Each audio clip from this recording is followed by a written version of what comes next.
Good morning, everybody. Sorry I haven't posted in a while. I'm sewing a quilt for my daughter and I have to get that done before September, so for her birthday.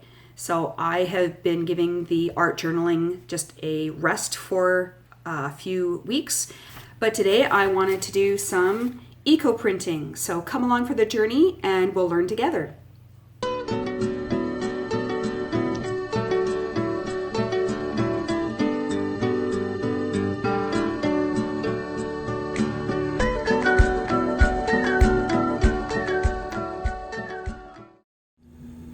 Hey everybody, so I have returned. So I have found all of these goodies in my backyard, down the alley, whatever. Don't ask me what kind of plants they are. I am not a gardener and I have no idea in what kind of plants. What I've seen on the internet, I've kind of collected my supplies. So this is just drawing paper. It's a little bit thicker, just a little, than copy paper, but it is used for drawing and it has its own pad. So I'm going to use all that up because I never use this. And then I also have some alum. Okay, the alum is made for the color to really saturate into the pages. The alum, what I've seen, is really critical. Also, I have some vinegar, and the vinegar helps the color to just stay. And it sets the color. Okay, so I have those two things. This pan I bought at a thrift store. It's perfect because it's rectangle, which will fit all of my papers. I also went to the hardware store and got these 12 by 12 ceramic tiles, and they were not expensive at all. They sold them as one piece at a time. So I got two of them. I have one of the tiles into my pan. And I already have this. I'm not gonna go through and do all of these with you because that would just take too long. But we'll do like one or two and then I'll use up all of my pad of paper. I'm gonna move this over and just put this down already. Okay, so I don't have to move anything into the pan. It's already there. I found weeds, so I'm just kind of...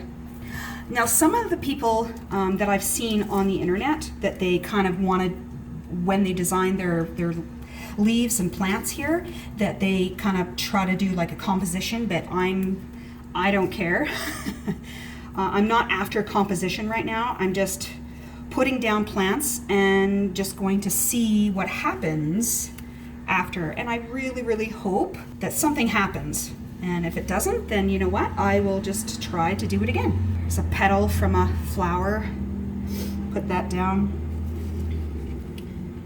Found these pretty little flowers. Put that down there. Okay, so that should be good for the first one. Now, some people actually do a concoction of alum in water, and then they brush the paper with it first, and then they put their thing down. But I'm just going to try it this way first, and if I find that the color or the images aren't really bright, then the next time I do my batch, I'll probably do that. So I just put the paper down.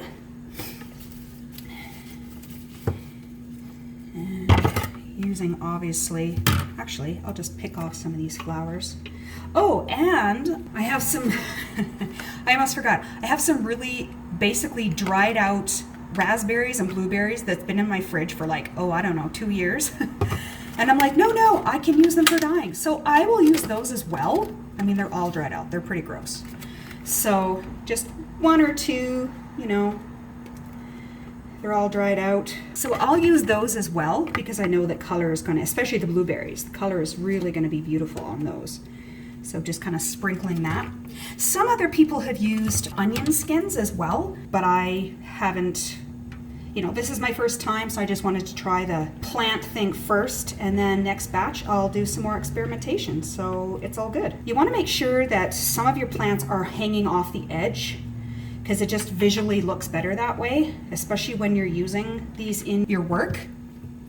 Let's see, what else do I have? Oh, I have some trees. I have some lilac bushes that I got, but all the lilacs have since come and gone, but I have the leaves, so maybe that will do something. Don't know. Okay, and I think that's good for that one. Here, let's use this. It's a bright, so I think I'll just kind of put that in there off to the side. Okay, so the third one here, and I'll do this one, and then I will come back. Okay, so let's do this one together. I found these. Like, I'm really super excited about that. The trick to this as well that I've seen is that you want to try to lay these as flat as possible. Some people have kind of squished it together like that and just trying to, this one's really juicy. It's awesome. And I realized that the colors that I see already in the plants may not be the colors that will come out. And I totally get that. I understand that fully. Because nature just throws us a curve once in a while, and it just turns out even more gorgeous than we thought. And then use some of my dried up blueberries here, kind of dispersing them a little bit, okay, and like that, and like that. Okay, so those are my 3 pages. So I'm going to continue to stack these up and hopefully use this whole pad, and then when I'm ready to move on to my next step, then I'll come back. Okay, so we're back. I didn't use all of the sheets on that pad because it would have been like really full, and this pan isn't very deep. So I did use a few more sheets, but I couldn't use the whole pad of sheets. I'm gonna use those other sheets for coffee dyeing, tea dyeing, other types of dyeing. So I have a few in here. So what I'm going to do is, first of all, I'm gonna take my other tile and put it on top, if I can.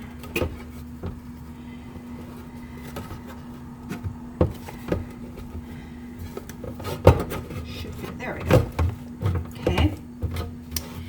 And I have these bowl clips. They're the largest ones that I could find. And what I'm going to do for that is try to clip the ends that I've seen other people do. Don't know if I can.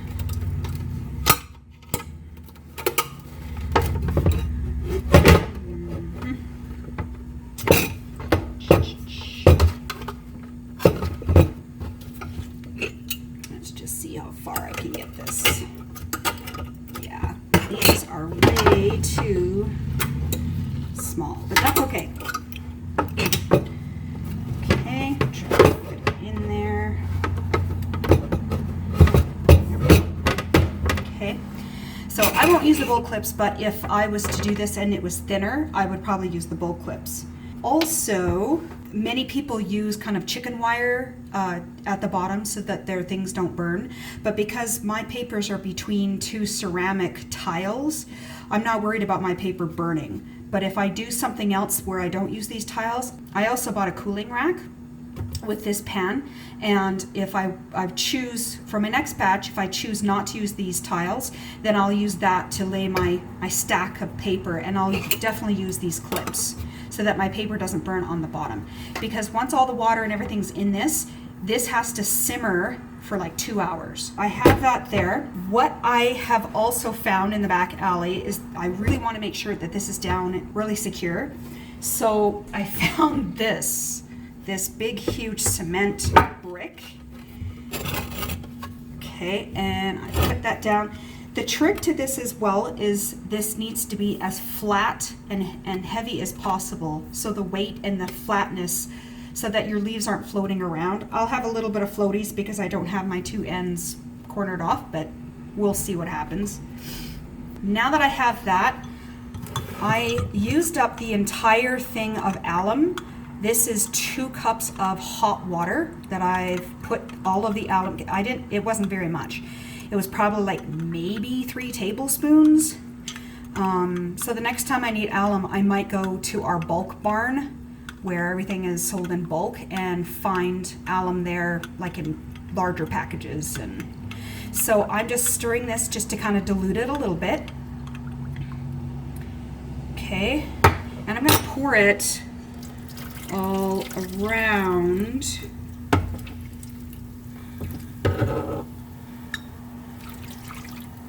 Okay, I'm also going to pour about I've seen people, maybe I'll do that. I've seen people do like half cup instead of a cup. So I will do like everybody else. I'll do a half cup of white vinegar. Okay, and I'll pour that all around here too. I'm gonna take this to the stove and fill this up. So the trick of this is that you need water in this that is above, a little bit of above all of your paper and everything, so that all of your papers are completely saturated as they boil. It's looking pretty good. I think all of it is underneath water. Okay. I have my burners on now to maximum, and I'm going to wait until this boils. Then I will turn it down to like a 2 or 3 so it simmers, and then I'll leave it for 2 hours and then I'll come back. This is almost on the verge of boiling here, if you can see that. So I want to make sure that it comes to like a roaring boil before I turn it on, and I think I'm starting to get that right now. Okay, so this is boiling now, so I'm going to turn down my burners to like about 2, maybe even like in between 2 and 3, so really like a simmer. Maybe I'll do 2. Okay, so my burner is now at 2, so it's going to simmer for 2 hours and then we'll come back. Okay, so I have boiled it, and I let it cool, and it's in the sink, and let's look to see what I have. So I got that one. That's pretty. And it's okay if this is like really subtle. That's okay. I can live with that. Let's be very delicate. It's very pretty. Okay. Just that one.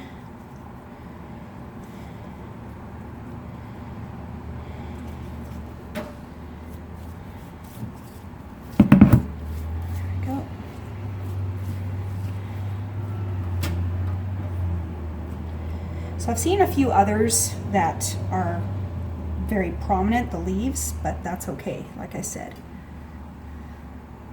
Ooh, some of the paper was kind of chopped up a little bit. I'll do once these all dry, I'll show you what they all look like. I'll do a full flip through. Okay, and then we have this one, I think.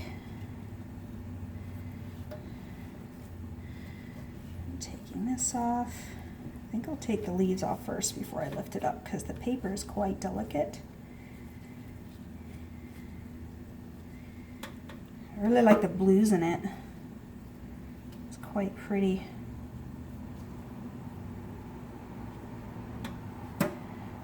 So some of it worked, some of it didn't. That's okay. The nice thing about this is that you're just gonna go back. I'll just go back and do another batch and do it differently. Okay, so I'm gonna go through all of these. I'm not gonna take up your time, and I will let them dry, and then I'll come back to do a flip through. Okay, so it is the morning after these are dry, and now for the flip through. So before we do the flip through, I just want to say that some of the results weren't exactly what I was hoping for, but that's the great thing about this experimentation, is you just do it and wing it and see what happens. I am happy overall with them. I just wasn't perhaps happy with the paper quality.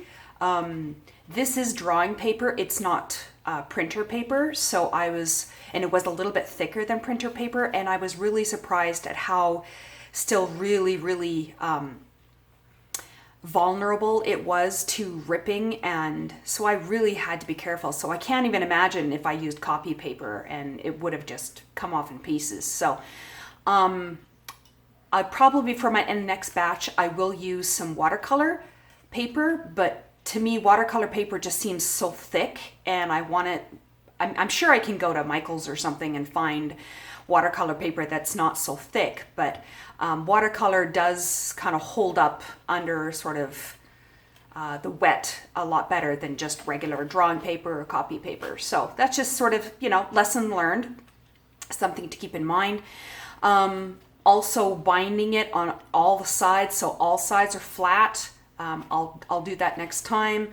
I won't use the blueberries or raspberries because they kind of left dents and holes in my paper as well because they were too thick.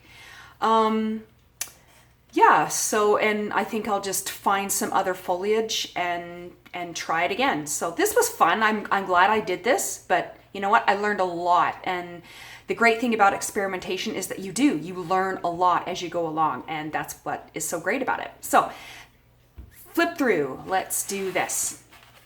So some of the images, and as you can see here, yeah, the paper just really didn't like being wet and saturated like that.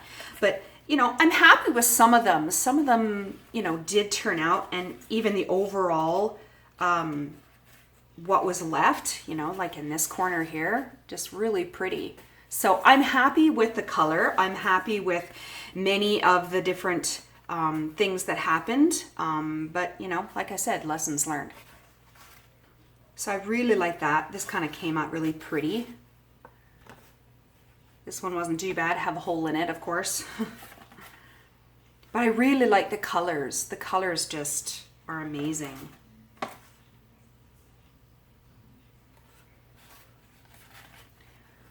So again, this kind of, really my paper did not like this, so I'll just have to experiment with different paper. This is lovely right here. This really came out really pretty. I found that the strawberry leaves really kind of was cool. I mean, this is a strawberry leaf here, and it kind of left little indentations type thing.